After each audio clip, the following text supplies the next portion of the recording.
Mga kapuso, signal jamming sa pila ka venue sa Dinagyang Festival 2026. Ginadusos ang Iloilo City Police Office. City government wala pa sang sabat samtang pila ka sektor nagapang alang-alang. Si Julius Bilacaol nakatutok.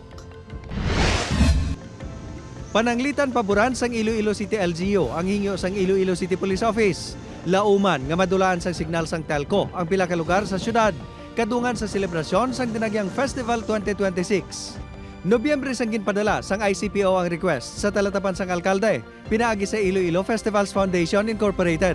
Ang signal alone ng mga cellphones is waay niya problema, but pwede siya gamiton para nga i-compromise ang aton nga seguridad. Gintinguhan sang news team nga makuhaan sang panindugan si Mayor Raiza Trenya sa request. Apang ang sabat sang spokesperson sini sa amon mensahe, magapagwa lang sang pahayag ang LGU.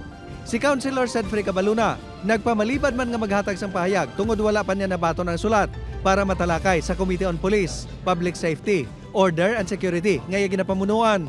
Ang legal counsel sang National Telecommunications Commission 6 nga si Attorney Deo Verhiltan, wala man naghatag sang opinyon tungod wala pa sang formal nga request nga nakalabot sa ilatalatapan. Apang base sa mga nakaligad sini nga pahayag, ang mga telco ang wala sa signal jammer tungod illegal ini.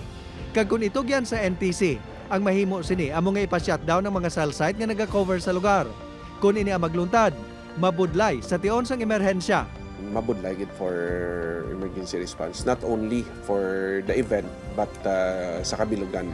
Magluwas sa emerhensya perwisyo man ini sa palangitanan, ilabi na sa mga delivery rider. Ining mga delivery rider ang naka-eksperyensya sang kabudlay sa nag-signal shutdown sang Dinagyang 2023. Once na makatulong kami sa may city, gagamit ang may wifi yan, tis mag-drop off, nagabalikid kami din sa budlay gid kita pa siya. Ang to ang nagyanamon sa tuig na 2023, amo man Japon guro magyaramon sa buong. Ginklaro naman sang ICPO nga may signal jamming man o kun wala. Handa ini nga ipasiguro nga hilway sa kahalitan kag pangsabutahe ang mga magatambong sa Dinagyang. Upod kay Cirilo Rendoque, Julius Bilacaol. 1. Western Visayas.